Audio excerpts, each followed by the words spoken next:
السلام علیکم۔ دو فرشتوں کی کہانی۔ ایک شہر سے دو فرشتوں کا گزر ہوا۔ راستے میں رات پڑ گئی تھی، اس لیے انہوں نے وہی قیام کا ارادہ کیا اور ایک امیر آدمی کے دروازے پر دستک دی۔ وہ امیر آدمی نہایت بد اخلاق اور کنجوس تھا۔ اس نے رات ٹھہرنے کی اجازت تو دی تھی، لیکن اپنے عالیشان مہمان خانے میں ٹھہرنے کے بجائے نیچے تہہ خانے میں ٹھہرایا، جو نہایت ٹھنڈا اور بدبودار تھا۔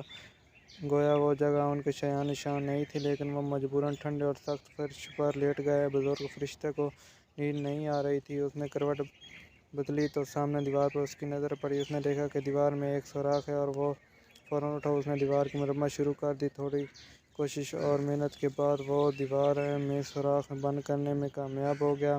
جب دوسرے فرشتے کی آنکھ کھلی تو وہ بزرگ فرشتے کا یہ کام دیکھ کر حیران رہ گیا، پوچھے بنا رہ نہ سکا، اس بد دماغ انسان نے تو ہمارا ذرا لحاظ نہیں کیا، اور آپ ہیں کہ اس کی ٹوٹی دیوار بھی ٹھیک کر دی۔ برخودار حقیقت وہ نہیں جو نظر آتی ہے۔ بزرگ فرشتے نے یہ مختصر سا جواب دیا اور پھر آگے چل پڑے۔ اگلے دن وہ ایک اور پہنچے اور وہیں قیام کرنے کا ارادہ کر لیا۔ وہ ایک غریب کسان کے گھر پہنچے اور رات گزارنے کے لیے ان سے جگہ دینے کی درخواست کی۔ کسان اور اس کی بیوی بہت خوش اخلاق، مہربان اور مہمان نواز تھے۔ انہوں نے اپنے گھر کی سب سے اچھی جگہ ان کے لیے خالی کر دی اور جو کچھ بھی گھر میں موجود تھا کھانے کے لیے پیش کر دیا۔ آرام دہ بستر پر انہوں نے سکون سے رات گزاری۔ صبح جب ان کی آنکھ کھلی تو دیکھا کہ کسان کی اکلوتی گائے مری پڑی تھی۔ کسان اور اس کی بیوی اپنے گائے کے لیے رو رہے تھے، جو ان کا کل اثاثہ تھا، اور اس کا دودھ بیچ کر ہی وہ زندگی بسر کرتے تھے۔ چھوٹے فرشتے کو یہ دیکھ کر بہت افسوس ہوا۔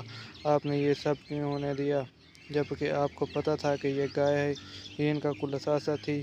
اس نے بزرگ فرشتے سے یہ پوچھا۔ حقیقت وہ نہیں جو نظر آتی ہے۔ بزرگ فرشتے نے بس اتنا کہا اور اپنی راہ پر نکل پڑے۔ بتائیے، آپ نے ایسا کیوں کیا؟ پہلا شخص جس کے پاس ہم ٹھہرے تھے بہت امیر تھا، پھر بھی آپ نے اس کی مدد کی اور اس کی ٹوٹی دیوار بنا لی، جبکہ یہ کسان بہت غریب تھا اور گائے کے علاوہ اس کا کوئی آسرا نہ تھا۔ بزرگ فرشتے نے کہا، حقیقت وہ نہیں جو نظر آتی ہے۔ جب ہم امیر آدمی کے گھر ٹھہرے تھے تو میں نے دیکھا کہ تہہ خانے کی دیوار میں خزانے دفن تھے، جو اس سوراخ سے ظاہر ہو رہا تھا اور باہر آ سکتا تھا۔ سوچو، اگر امیر آدمی کو وہ خزانہ مل جاتا تو وہ اور بد دماغ ہو جاتا۔ اس لیے میں نے اس خزانے کا منہ بند کر دیا، اور جب ہم غریب کسان کے گھر ٹھہرے تو میں نے دیکھا کہ وہاں موت کا فرشتہ آیا تھا، جو کسان کی بیوی کی جان لینے آیا تھا۔ اور میں نے اس سے التجا کی کہ کسان کی بیوی کے بدلے اس گائے کی جان لے لے، کیونکہ کسان اپنی بیوی سے بہت پیار کرتا تھا۔ اس طرح میں نے کسان کو بہت بڑے صدمے سے بچا لیا۔ حقیقت ہے کہ جو ہم دیکھ رہے ہوتے ہیں وہ ایسا نہیں ہوتا۔